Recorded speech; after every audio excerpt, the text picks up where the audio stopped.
ఏదైనా ఒక 40 రోజులు కాదు, ఎన్ని ఏళ్ళు బతికినా మన స్లోగన్ అదే, ఓం శ్రీ స్వామియే శరణమేసప్ప అనిదా శరణం నాస్తప్ప, యేసు తప్ప మరొక దిక్కు మనకు లేదప్ప.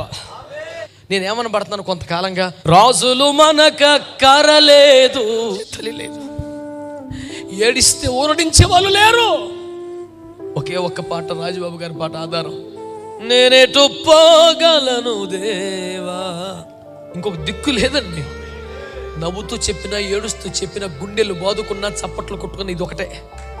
ఇంకొక దిక్కు మనకు. ఆడెవడో బాప్తిసం పొందే రోజున చేయమటికి లేపాడంట మంచకుండా. పాస్టర్ గారు వల్ల కాక జుట్టు పట్టుకుని బయటికి, ఏందిరా స్తోత్రం కాదులే, ఇది మా కావాలనే మంచలా అన్నాడంట. ఏరా అని అడిగితే, ఒకరిని కొట్టేది ఉంది, ఈ పూట నా కోరిక అన్నిటికీ బాప్తిసం ఇచ్చేయండి, సరదాగా ఉండేది, బాగుంటుందని చెప్పట్లా.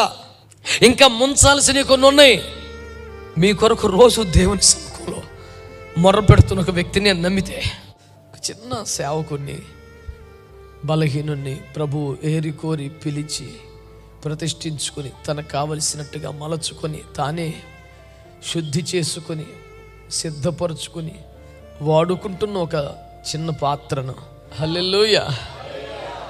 ఏమండి, మనం కొన్ని సామాజిక కార్యక్రమాలు చేపడదామంటే సైతాన్ గడికి అభ్యంతరం ఏముంటుంది? ఓకే చేయవా అంటాడు. వాడి ఖాతాలో ఉన్నవారు కూడా దానికి సపోర్ట్ చేస్తారు. కానీ మనం అన్నీ వదిలిపెట్టి ప్రార్థన చేద్దాం అంటే మాత్రం ఆడికి ఇబ్బంది, కనుక ఆడి బ్యాచ్ కూడా ఇబ్బంది పడుద్ది. కనుక మన జవాబు ఎలాగుండాలి అంటే, క్రీస్తు ఏలుబడి చేస్తున్నప్పుడు లోపల ఏ భాష వస్తుంది? క్రీస్తు పరిపాలిస్తుంటే ఏ పరిభాష వాడతాడు? అంటలేదు ఆమెనని మీరు? నచ్చలేదు, మీ స్టైల్ మీకుందా, దుర్మార్గం నశించను కాక. ఏందా నీ స్టైల్? అయిందే ఉండాలా. ఒక విమర్శ వస్తే, ఒక ప్రశ్న వస్తే మన జవాబు ఎట్లా ఉండాలా? లోపలైన ఉంటే, ప్రభువా నీవు ఉండటం వల్ల మన ఒరిజినాలిటీ దెబ్బతింటుంది, నువ్వు బయటికి వెళ్ళిపో. ఆడికి ఒక రేంజ్లో చూపించాక మళ్ళీ కేకెత్తానంటే రాదనకి. ఈసారి ఆడెవడో బాప్తిసం పొందే రోజున చేయమటికి లేపాడంట మంచకుండా. ఆ పాస్టర్ గారు ఆడు సంతోషంలో స్తోత్రం చెప్తున్నాడు ఏమోనని చెయ్యి ముంచబోతే ఆడికి స్ట్రాంగ్గా పెట్టాడు. పాస్టర్ గారు వల్ల కాక జుట్టు పట్టుకుని బయటికి, ఏందిరా ఇప్పుడు చెప్పేది స్తోత్రం చెయ్యి కూడా ముంచాలంటే? స్తోత్రం కాదులే, ఇది మా కావాలనే ముంచలా అన్నాడంట. ఏరా అని అడిగితే, ఒకరిని కొట్టేది ఉంది, ఆయన కొట్టినాక నెక్స్ట్ వారం ఇది ముంచుతాను అన్నాడు. కొంతమందికి ఇప్పటికీ తమ పెదవులు ముంచల, తమ చేతులు ముంచల, తమ సెల్ ఫోన్లు ముంచల, తమ రాతలు ముంచల, అవి పెట్టారు పక్కన. అవి ఆడికి బీపీ వచ్చినప్పుడల్లా దానికి పదును పెడుతుంటాడు. ఈ పూట నా కోరిక అన్నిటికీ బాప్తిసం ఇచ్చేయండి, చెప్పాలి గట్టిగా. ఆమేన్. నేను ఏది చెప్తున్నానో బాగా స్పృహలో ఉండి ఆలోచించి బాధపడి కన్నీరు గర్చి దేవుని వద్దకు అనుమతి పొందుకొని చెప్తున్నాను మీకు. నేను ఏదో సరదాగా ఉండేది, బాగుంటుందని చెప్పట్లా. ఇంకా ముంచాల్సినవి కొన్ని ఉన్నాయి. యావత్ దేహం మునిగిపోయినా ఒకరు కొంచెం పైకి లేచే ఉంటుంది. కొంచెం ఆడికి ఇవ్వాలి, నిన్నే ఇచ్చేద్దాం అనుకున్నాను కానీ కుదరలేదు, మళ్ళీ మిస్ అయిపోతాడు. కనుక మీరు మళ్ళీ బాప్తిసం, మరి నేను కుదరదు కానీ ముందు ఇచ్చేయండి, ఈ సంగతి చేసి మళ్ళీ వస్తాను. అలా ఎవడెవడి కోసం పదునైన బాణాలు, స్టేట్మెంట్లు, డైలాగులు, మెసేజ్లు ఏమేమి రాసి రెడీగా ఉంచారో అవన్నీ ముంచేయండి. ఎవరు మాట్లాడతలేదు అనయ్య, నేను పడ్డ బాధ నీకేం తెలుసు అనయ్య, సింపుల్గా ప్రసంగం చెప్తావు, ఆడిదాడికి ఇచ్చి నాకు వచ్చి ముంచుతాను, నా వల్ల కాదు అని అనొద్దు. నేను మీ సహోదరుని మీరు భావిస్తే, మీ కొరకు రోజు దేవుని సముఖంలో మొర్ర పెడుతున్న ఒక వ్యక్తిని నేను నమ్మితే, మీ పక్షంగా చేతులు ఎత్తుతున్నాను అని నమ్మితే, నా మాట కొట్టివేయకుండా వాటిని ముంచేయండి. వద్దు, మన ఆయుధాలు మనకేమొద్దు. ప్రఖ్యాతి నొందిన నాకు ఇష్టమైన ఒక పాట, యుద్ధము యెహోవాదే అనే పాట. 1997 నవంబర్లో హైదరాబాద్లో నేర్చుకున్నాను. మోరీషియస్లో గారి కాన్ఫరెన్స్కి వెళ్ళినప్పుడు నా లైఫ్లో మొదటి సెమినార్ నేను అటెండ్ చేసింది. అంతవరకు ఏ సభకి మా సంఘం, మా నాన్నగారు, మా ప్రపంచం తప్ప, చిన్నప్పుడు తాతయ్య గారి సభలు ఏలూరులో తప్ప ఇంకా అసలు కోటంకి వెళ్ళలేదు. That was the very first seminar I attended in my life. 97 November మోరీషియస్లో గారు. అక్కడ నేర్చుకున్నాను ఆ పాట. కొంతకాలం క్రితం నేను పాడుకుంటున్నప్పుడు, రాజులు మనకెవరు లేరు, అని పాడుతున్నప్పుడు ఉంటే బాగున్ను అన్న భావన ఉంది అనిపిస్తుంది అందులో. ఆ దైవజనులు విమర్శించట్లేదు సుమా, నాకు ఎవరు లేరండి, నాకు ఎవరు లేరని అంటే అయ్యో అనిపిస్తలేదా? నాకు ఆ ఫీల్ సరిపోలా.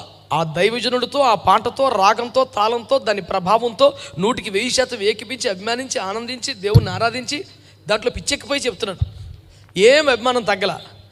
కానీ ఎవరు లేరు అంటే కొంచెం తగ్గినట్టు అనిపించి నేనేమని పడుతున్నాను కొంతకాలంగా, రాజులు మనకక్కరలేదు, శూరులు మనకక్కరలేదు, సైన్యములకు అధిపతి అయిన యెహోవా, యుద్ధము యెహోవాదే, విజయం మనందరిదే, యుద్ధము యెహోవాదే, విజయం అయ్యప్పేదే. ప్రైజ్ ద లార్డ్, హల్లెలూయా. ఆయన ఒక్కడు చాలంటే ఇందులో చిన్న ఆశ ఏంటంటే మొత్తం ఆయన చూసుకుంటాడని. ప్రభు ఇల్లు ఉన్నారు నువ్వు కూడా సపోర్ట్ చేయండి, పనులు అందరూ చేస్తున్నారు కదా అని కొంచెం ఆలోచించాడు యేసుప్రభు. నా భయం బాబు ఇంకెవరు లేరు బాబు అని నా శరణం నాస్తి తమేమ శరణం మమ, దిక్కు లేదు మహాప్రభు అని దండం పెట్టేస్తే బాబు వీడికి నేను కాకపోతే ఎలాగరా బాబు అని మేదేసేసుకుంటాడు. ఇశ్రాయేలీలు ఒక్క లోపం కూడా లేని పరిశుద్ధులా? మీరు మాట్లాడతలా? చెప్పాలి. అసలు దేవుని అంచనాలకు తగినంత సూపర్ ప్రార్థన పర్లా. ఆయన స్వభావం అచ్చు దైవిక స్వభావాలుగా మారిపోయినాయి. కానీ వాళ్ళకి వ్యతిరేకంగా ఎవరిని ఇంత రాయి పట్టుకుంటే వాళ్ళ మీద ఇంత బండేసేస్తున్నాడు యేసుప్రభు. ఎందుకు వాళ్ళు అంత సూపరా? పాపం వాళ్ళకి నేను తప్ప ఎవరు లేరు, చుట్టూ శత్రువులే, పాపం వాళ్ళు నా మీదే ఆధారపడి బతుకుతున్నారు అన్న జాలి.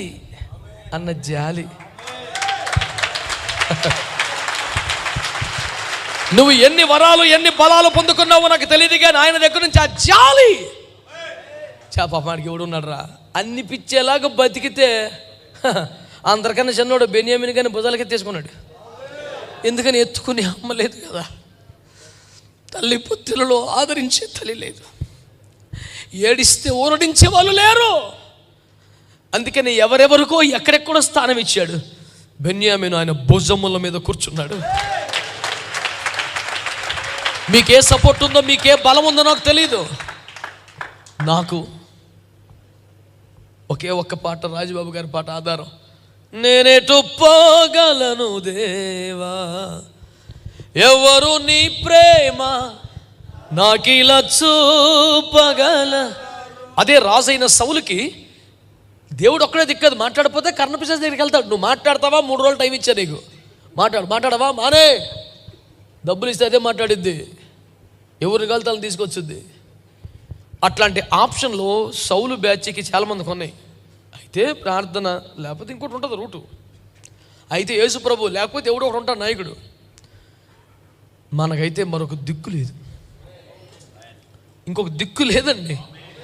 నవ్వుతూ చెప్పినా ఏడుస్తూ చెప్పినా గుండెలు బాదుకున్నా చప్పట్లు కొట్టుకున్నా ఇది ఒకటే, ఇంకొక దిక్కు మనకు.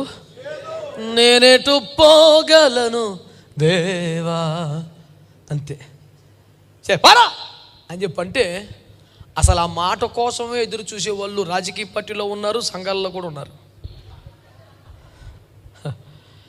అన్ని పొగ పెడతా ఉంటాడు, పొలలు పెడుతుంటాడు, ఏదో చేస్తుంటాడు, మళ్ళీ సైలెంట్ కూర్చుంటాడు. ఆడు సొంతం వెళ్ళడు. అప్పుడు ఆ నాయకుడో తండ్రో కాపరో నీతో సవాలేకపోతున్నాను పోరా అంటే అది ఒక్కటే రికార్డ్ చేసి అన్ని గ్రూపుల్లో పెట్టి నన్ను పొమ్మన్నాడు అని పోతాడు. మనకున్న కృప ఏంటంటే ఒక మాట మనం ఆడుంటే మారతాడు, పోతే మారతాడు. దేవునికి స్తోత్రం చెప్తాడు. మనకు మాత్రం ఇంకో దిక్కు లేదు. యేసయ్యే శరణం. ఒక 20 సంవత్సరాలుగా చెప్తానుగా, ఓం శ్రీ స్వామి ఏ శరణం యేసప్ప, ఇంకొక శరణం లేదు.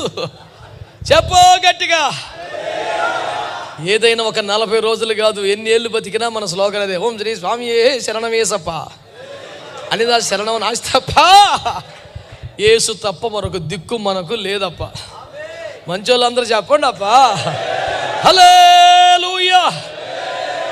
మిమ్మల్ని హేతు అడుగు వారికి సాత్వికంతో జవాబు చెప్పాలి. ఎలా చెప్పాలి జవాబు? సాత్వికంతో.